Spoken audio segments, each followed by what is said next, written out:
friendly classmates, love and support of my family, especially God, I started to enjoy schooling. Just a big thanks to all of us because I've learned not just to read and write, but also to love and to be friendly to everyone.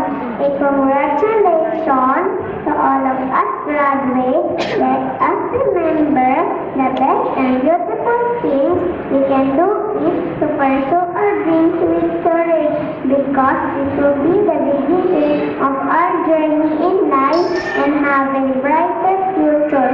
To our school teachers and classmates, I will surely miss you. Thank you so much and have a blessed